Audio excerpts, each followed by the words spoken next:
Guys, welcome back to our channel. And നിങ്ങൾ channel ആദ്യമായിട്ട് കാണുന്നവരാണെങ്കിൽ പ്ലീസ് ഒന്ന് സബ്സ്ക്രൈബ് ചെയ്ത് സപ്പോർട്ട് ചെയ്യണേ. അപ്പം നമ്മുടെ ഇന്നത്തെ വീഡിയോ എന്ന് പറയുന്നത് ഒരു നൈറ്റ് സ്റ്റഡി വ്ളോഗ് വീഡിയോ ആണ്. ഇപ്പോൾ സമയം എന്ന് പറയുന്നത് ഒരു 8:15 കേട്ടോ. അപ്പം ഞാൻ ഇപ്പോഴാണ് പഠിക്കാനിരിക്കുന്നത്. ഞാൻ ഇതിന് മുമ്പ് തന്നെ പഠിക്കാനായിട്ട് ചെറുതായിട്ട് ഇരുന്നിട്ടുണ്ടായിരുന്നു. പക്ഷെ ഞാനത് ഹോംവർക്കും കാര്യങ്ങളൊക്കെ ചെയ്യാനായിട്ടാണ് കേട്ടോ ഇരുന്നത്. പഠിക്കാനുള്ള ഒരു രീതിയിൽ ഇരുന്നിട്ടുണ്ടായിരുന്നില്ല.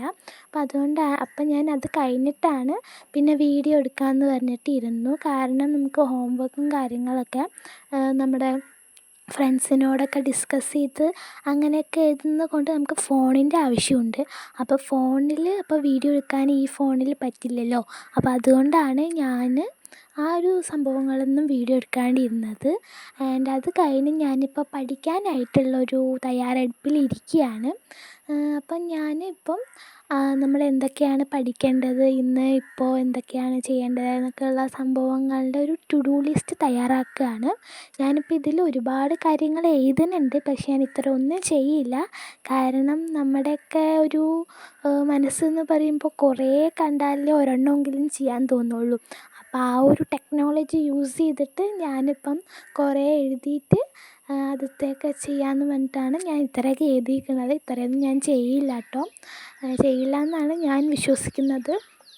അപ്പോൾ അത് കഴിഞ്ഞ് ഞാനിപ്പം നമ്മുടെ ആ ഒരു സംഭവം നമ്മുടെ ചുമരിൽ ഒട്ടിച്ച് വെക്കുന്നുണ്ട്.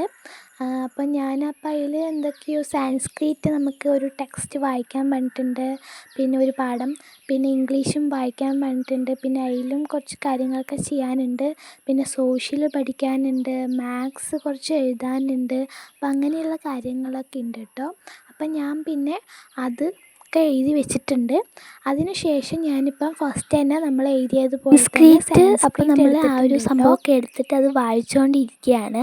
അപ്പം നമുക്ക് നമ്മുടെ സ്കൂളിലെന്ന് പറയുമ്പം സാൻസ്ക്രിറ്റും മലയാളവും അതേപോലെ തന്നെ അറബിക്കുമാണുള്ളത്. വേറെ ഉറുദു സംഭവങ്ങളോ ഒന്നും തന്നെ ഇല്ല. അപ്പം നമ്മുടെ സ്കൂളിൽ ഈ 3 ഉള്ളത്. അപ്പം ഞാൻ 2 തുടങ്ങിയ ഈ സാൻസ്ക്രിറ്റാണ് കേട്ടോ. എൻ്റെ ചേച്ചിയും സാൻസ്ക്രിറ്റ് ആയിരുന്നു. അപ്പം ഞാനും അതുകൊണ്ടാണ് സാൻസ്ക്രിറ്റിലോട്ട് തന്നെ സാൻസ്ക്രിറ്റ് എടുത്തത്. അപ്പം നമുക്ക് ഒരു ലാംഗ്വേജ് എങ്കിലും എക്സ്ട്രാ പഠിക്കാമല്ലോ. അപ്പം നമുക്ക് എന്തായാലും അറബിയൊക്കെ എടുക്കാമായിരുന്നു. അമ്മ പറഞ്ഞു അറബിയൊക്കെ എടുക്കാൻ. പക്ഷേ എനിക്ക് അന്ന് അറബീനോട് വലിയ ഇതില്ലാത്തതുകൊണ്ട് ഞാൻ സാൻസ്ക്രിറ്റിലോട്ടാണ് പോയത്. പിന്നെ മലയാളം സെക്കൻഡ് നമുക്ക് എല്ലാവർക്കും ഉണ്ട്, മലയാളം ഫസ്റ്റ് ഉണ്ട്, അത് നമ്മൾ എടുത്തിട്ടില്ല. അതിന് പകരമാണ് ഈ സാൻസ്ക്രിറ്റ്. പിന്നെ എന്തുകൊണ്ടാണ് ഈ ഒരു സാൻസ്ക്രിറ്റ് എടുത്തതെന്ന് വെച്ചാൽ നമുക്ക് സാൻസ്ക്രിറ്റിൽ മാർക്ക് സ്കോർ ചെയ്യാൻ ഭയങ്കര എളുപ്പമാണ് കേട്ടോ. നമ്മളിപ്പം ഒന്നും പഠിക്കാണ്ട് പോയാൽ തന്നെ നമുക്ക് ഏകദേശം ഒരു എ ഗ്രേഡിനുള്ളത് വരെ കിട്ടാനുള്ള ഒരു ചാൻസ് ഉള്ളൊരു സബ്ജക്റ്റാണ് നമ്മുടെ സാൻസ്ക്രിറ്റ് എന്ന് പറയുന്നത്. അതേപോലെ തന്നെയാണ് അറബിയും എന്നാണ് എനിക്ക് തോന്നുന്നത്. ഞങ്ങളുടെ ഫ്രണ്ട്സിൻ്റെ അടുത്തൊക്കെ ചോദിച്ചപ്പോഴും അതും സിമ്പിളാണെന്നാണ് പറഞ്ഞത്. അതിനെപ്പറ്റി എനിക്ക് വലിയ അറിവില്ല, എന്നാലും അത് സിമ്പിളാണ്. അപ്പം പിന്നെ നമുക്ക് മലയാളത്തിൻ്റെ കാര്യം പറയുകയാണെങ്കിൽ മലയാളം എന്ന് വെച്ചാൽ നമുക്ക് സിമ്പിളായിരിക്കും, പക്ഷേ മലയാളം എഴുതാനുള്ള ടൈം കിട്ടില്ല. ഞങ്ങളൊക്കെ എന്ന് പറയുമ്പോൾ ഒരു 8 വരെയും ആ ഒരു നമ്മുടെ 15 മിനിറ്റ് കൂൾ ഓഫ് ടൈമില്ലേ, അതിൽ തന്നെ നമ്മുടെ ഫുൾ എക്സാമും എഴുതി കഴിഞ്ഞിട്ടുണ്ടാവും. എന്നിട്ട് നമ്മൾ ആ ഒരു 1.5 മണിക്കൂറൊക്കെ വെറുതെ ഇരിക്കും. പക്ഷേ മലയാളംകാർക്കാണെന്നുണ്ടെങ്കിൽ ടൈമേ തികയാറില്ല കേട്ടോ. അപ്പോൾ അതൊക്കെ കണ്ടാണ് നമ്മൾ സാൻസ്ക്രിറ്റ് എടുത്തത്. അപ്പം ഞാൻ പിന്നെ സാൻസ്ക്രിറ്റ് വായിച്ച് കഴിഞ്ഞിട്ടുണ്ടായിരുന്നു, അപ്പോൾ എടുത്തത് വരെ. അപ്പം ഞാൻ അത് ടിക്ക് ചെയ്തു കേട്ടോ. അപ്പോൾ അത് ടിക്ക് ചെയ്യുമ്പോഴുള്ളൊരു മനസ്സുഖം വേറെ ലെവൽ തന്നെയാണ് കേട്ടോ. അപ്പോൾ അതൊക്കെ കഴിഞ്ഞ് ഞാൻ പിന്നെ അടുത്തതായിട്ട് ഇംഗ്ലീഷ് എടുത്തിട്ടുണ്ട്. ഇംഗ്ലീഷ് ഞാൻ പിന്നെ വായിക്കുന്നുണ്ട് കേട്ടോ. ഇത് ഞാൻ ഓൾറെഡി വായിച്ചതാണ്. അതിൻ്റെ വീഡിയോ ഒക്കെ ഞാൻ നമ്മുടെ യൂട്യൂബ് ചാനലിൽ ഇട്ടിട്ടുണ്ട്. കാണാത്തവരുണ്ടെങ്കിൽ ഒന്ന് പോയി കാണണേ. അപ്പം ഞാൻ ഇതൊക്കെ വായിച്ചതാണ് ഓൾറെഡി നമ്മുടെ സൈലത്തിൻ്റെ അസ്ത്രയിൽ ക്ലാസ് കഴിഞ്ഞപ്പം. പക്ഷേ ടീച്ചർ എന്തായാലും ഒന്നും കൂടി വായിക്കാൻ പറഞ്ഞത് കൊണ്ട് ഞാൻ ഒന്നും കൂടി വായിക്കുകയാണ് കേട്ടോ. അപ്പം ഞാൻ അങ്ങനെ അത് ഫുള്ളായിട്ട് തന്നെ വായിക്കുന്നുണ്ട്. ഫുള്ള് വായിച്ച് കഴിഞ്ഞതിന് ശേഷമാണ് ഞാൻ പിന്നെ അടുത്ത സ്റ്റെപ്പിലോട്ട് പോകുന്നത്. അടുത്തത് നമുക്ക് ഇംഗ്ലീഷിലെ ഹോംവർക്ക് എന്ന് പറയുന്നത് നമുക്ക് ഈ വായിച്ച ഭാഗങ്ങളിൽ നിന്ന് നമുക്ക് തോന്നുന്ന രീതിയിലുള്ള ക്വസ്റ്റ്യൻസ് ഉണ്ടാക്കുകയാണ്. നമുക്ക് എക്സാമിന് ഇപ്പോൾ ന്യൂ പാറ്റേൺ വന്നതുകൊണ്ടാണോ അല്ലെ പണ്ട് തൊട്ടേ ഉണ്ടോയെന്ന് എനിക്കറിയില്ല. നമുക്ക് എക്സാമിന് ഒരു പാരഗ്രാഫ് തന്നിട്ട് അതിൽ നിന്ന് നമ്മൾ ക്വസ്റ്റ്യൻ ഉണ്ടാക്കണം. സാധാരണ നമ്മൾ ക്വസ്റ്റ്യൻ കണ്ടിട്ട് ആൻസർ എഴുതില്ല. ഇതങ്ങനെയല്ല, നമുക്ക് അതിൽ നിന്ന് നമ്മൾ തന്നെ ക്വസ്റ്റ്യൻ ഉണ്ടാക്കണം. എനിക്ക് ആദ്യമൊക്കെ ഞാൻ വിചാരിച്ചു അത് കണ്ടപ്പോൾ ഭയങ്കര സിമ്പിളായിരിക്കുമെന്ന്. പക്ഷെ നമുക്ക് ക്വസ്റ്റ്യൻ ഉണ്ടാക്കാനുള്ള കീവേഡ്സും കാര്യങ്ങളൊന്നും അറിയില്ലായിരുന്നു. അപ്പോൾ എന്തൊക്കെയോ ഉണ്ടാക്കും. പക്ഷെ എല്ലാവരും പറയും, അല്ല ടീച്ചേഴ്സൊക്കെ പറയും നമ്മൾ ക്വസ്റ്റ്യൻ ഉണ്ടാക്കാനാണ് സിമ്പിളായിട്ട് മാർക്ക് നേടാൻ പറ്റുകയെന്ന്. പക്ഷെ എനിക്ക് ഇതേവരെ ഫസ്റ്റ് എക്സാമിനൊക്കെ ഫുള്ള് തെറ്റായിരുന്നു. 5 ക്വസ്റ്റ്യൻ ഉണ്ടാക്കണം, 5ഉം പൊട്ടത്തെറ്റായിരുന്നു. പിന്നെ ഒരെണ്ണമൊക്കെ ശരിയാവാൻ തുടങ്ങി. പിന്നെ നമുക്ക് ഏതൊരു ഇതിനും പറ്റിയിട്ടുള്ള ക്വസ്റ്റ്യൻസ് നമുക്കിങ്ങനെ കിട്ടും. അപ്പോൾ ഞാനത് കാണാണ്ട് പഠിച്ചിട്ട് പോയിട്ട് എഴുതിയപ്പോൾ എനിക്കതിന് ഫുൾ മാർക്ക് കിട്ടി. അങ്ങനെ കാണാണ്ട് പഠിച്ചിട്ട് പോയി എഴുതാനേ അറിയുള്ളൂ, അല്ലാണ്ട് സ്വയം ഉണ്ടാക്കാനൊന്നും അറിയില്ല. അപ്പോൾ പിന്നെ നമുക്കിതിലെന്ന് പറയുമ്പം നമുക്ക് ടഫായിട്ട് തോന്നുന്ന വേർഡ്സുകൾ, നമുക്ക് വായിക്കാൻ പറ്റാത്തത്, അർത്ഥം അറിയാത്തത്, അങ്ങനത്തെയുള്ള വേർഡ്സുകളൊക്കെ മൈ വേർഡ്സ് എന്ന് പറഞ്ഞിട്ട് നമ്മുടെ ടെക്സ്റ്റിലൊരു കോളമുണ്ട്. അതിൽ നമ്മൾ എഴുതണം കേട്ടോ. അപ്പോൾ നമ്മുടെ ടീച്ചർ അത് എഴുതാൻ പറയാറുണ്ട്. അപ്പോൾ ഞാനും അത് ഇങ്ങനെ എഴുതുന്നുണ്ട്. എനിക്ക് കൂടുതലും അർത്ഥം അറിയാത്തതാണ് ഞാൻ എഴുതുന്നത്. വായിക്കാൻ പിന്നെ ഏകദേശം എല്ലാം അറിയാം. അപ്പോൾ അർത്ഥം അറിയാത്തത് ഞാൻ എഴുതുന്നുണ്ട് കേട്ടോ. പിന്നെ അത് കഴിഞ്ഞിട്ട് നമുക്ക് നമ്മുടെ ക്വസ്റ്റ്യൻസ് ഉണ്ടാക്കാൻ പോവുകയാണ്. എനിക്ക് ക്വസ്റ്റ്യൻസൊക്കെ കുറച്ചൊക്കെ അറിയാം. പക്ഷെ എന്നാലും എനിക്കത് അങ്ങോട്ട് ശരിയാവാറില്ല. അപ്പം ഞാൻ എന്ത് ചെയ്തു എന്ന് വെച്ച് കഴിഞ്ഞാൽ, ഞാൻ നമ്മുടെ ഗൂഗിൾ ട്രാൻസ്ലേറ്റർ ഇല്ലേ, അതിൽ ഞാൻ ഇംഗ്ലീഷിൽ ഇതുപോലെ എഴുതും, അടിച്ചു കൊടുക്കും. എന്നിട്ട് അതിൻ്റെ മലയാളം എന്താണെന്ന് നോക്കും. അത് കറക്റ്റ് ആണെന്നുണ്ടെങ്കിൽ ഞാനത് എഴുതും. അല്ലാന്നുണ്ടെങ്കിൽ ഞാൻ വേറെ ഇങ്ങനെ വാട്ട്, ഹൂസ് ഹും അങ്ങനെയൊക്കെ പറഞ്ഞിട്ടുള്ള കുറച്ച് സംഭവങ്ങളില്ലേ, അതൊക്കെ മാറ്റി മാറ്റി പ്രയോഗിച്ച് നോക്കും. അപ്പോൾ ഏതെങ്കിലുമൊക്കെ രീതിയിൽ ആ ഒരു ഇതന്നെയാണ് അർത്ഥമുള്ളത് തന്നെ വന്നെന്നുണ്ടെങ്കിൽ അതെടുത്ത് എഴുതും. അങ്ങനെയാണ് ഞാൻ ചെയ്യാറ്. അപ്പം ഞാനത് നമ്മുടെ ഫോണിൽ ഇങ്ങനെ അടിച്ച് കൊണ്ട് അത് നേരെ അർത്ഥം വന്നു കഴിഞ്ഞെന്നുണ്ടെങ്കിൽ അതെടുത്ത് എഴുതുകയാണ് കേട്ടോ. പിന്നെ ഞാൻ എൻ്റെ ഇങ്ങനെയുള്ള സ്റ്റഡി വ്ളോഗ്സിൽ സ്റ്റഡി ടിപ്സൊക്കെ പറഞ്ഞു തരാമെന്ന് വിചാരിക്കുന്നുണ്ട്. പക്ഷെ എനിക്കും അത്ര കാര്യമായിട്ട് അറിയാത്തത് കൊണ്ടാണ് ഞാൻ അധികം പറയാത്തത്. ഏതോ ഒരു വീഡിയോയിൽ ഞാൻ പറഞ്ഞിട്ടുണ്ട് സ്റ്റഡി ടിപ്സായിട്ട് എന്തൊക്കെയോ.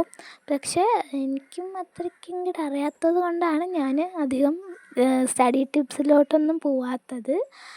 അപ്പം ഞാനിപ്പോൾ എങ്ങനെ വെച്ച് കഴിഞ്ഞാൽ നമ്മൾ നേരെ, അതായത് നമ്മൾ എന്നനാളെടുക്കണം അന്നനാൾ പഠിച്ചാൽ അത്രയും ഉപകാരമാണ്, അല്ല അത്രയും നല്ലതാണ്. അപ്പം ഞാനിപ്പോൾ അങ്ങനെ നോക്കുന്നുണ്ട്. അപ്പോൾ അങ്ങനെയൊക്കെ കുറച്ച് നമുക്ക് വേറെ സ്റ്റഡി മോട്ടിവേഷൻ, ചിലർക്കെന്ന് പറയുമ്പം ഈ സ്റ്റഡി മോട്ടിവേഷൻ വീഡിയോ ഒക്കെ കണ്ടു കഴിഞ്ഞെന്നുണ്ടെങ്കിൽ പെട്ടെന്ന് പഠിക്കാനുള്ളൊരു ത്വര കയറി വരും. എനിക്ക് പേഴ്സണലി അങ്ങനെയാണ് കേട്ടോ. ഞാൻ ഇടയ്ക്ക് ഇങ്ങനെ പഠിക്കാൻ എനിക്ക് തോന്നാണ്ടിരിക്കുമ്പോൾ സ്റ്റഡി മോട്ടിവേഷനോ സ്റ്റഡി ടിപ്സൊക്കെ ഇങ്ങനെ കാണുന്ന സമയത്ത് എനിക്ക് പെട്ടെന്ന് പഠിക്കാൻ ത്വര വന്നിട്ട് അപ്പോൾ നമുക്ക് കുറച്ച് നേരമൊക്കെ ഇരുന്ന് പഠിക്കാനായിട്ട് തോന്നും. അങ്ങനെയൊക്കെ ഉള്ളവർ അതൊക്കെ ഒന്ന് യൂസ് ആക്കുക കേട്ടോ. പിന്നെ നമ്മുടെ ചിലർക്കെന്ന് പറയുമ്പോൾ ഈ സ്റ്റഡി ഏരിയ ഒക്കെ നല്ല നീറ്റായിട്ടൊക്കെ ഇരുന്ന് നല്ല ഡെക്കറേഷനൊക്കെ ചെയ്തിട്ട് ഇരിക്കുന്ന സമയത്തും പഠിക്കാനുള്ള ഒരു ഇതൊക്കെ വരും കേട്ടോ. എനിക്കും അങ്ങനെയാണ്. അപ്പോൾ അതുകൊണ്ടാണ് ഞാനിപ്പോൾ ഇവിടെയൊക്കെ ഇങ്ങനെ ചെയ്ത് വെച്ചേക്കുന്നത്. അധികം അങ്ങനെ ആഡംബരമായിട്ടൊന്നും വേണ്ട, ജസ്റ്റ് ഒന്ന് നല്ല ക്ലീനായിട്ട് ഇരുന്ന് കഴിഞ്ഞാൽ തന്നെ പഠിക്കാനുള്ളൊരു ഒരു മൈൻഡ് സെറ്റ് നമുക്ക് വരും. പിന്നെ ഞാൻ അവിടെ നമുക്ക് ഇപ്പോഴത്തെ ഒരു ട്രെൻഡിങ് ഫാനില്ലേ, ഇങ്ങനെ കൈ കൊണ്ടൊക്കെ ആക്കുന്ന ടൈപ്പ്, അതൊക്കെ എടുത്ത് ഞാൻ കളിക്കുകയായിരുന്നു. പിന്നെ ഞാൻ എൻ്റെ സ്റ്റഡി ടേബിളിൽ ഒരു ബബിൾ റാപ്പർ വെച്ചിട്ടുണ്ട്.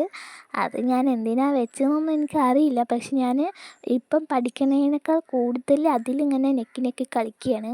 അപ്പോൾ എത്രയും പെട്ടെന്ന് ഞാനത് മാറ്റുന്നതായിരിക്കും. കാരണം എനിക്ക് പഠിക്കുമ്പോൾ കോൺസെൻട്രേഷൻ ഫുൾ അതിലാണ് പോണത്.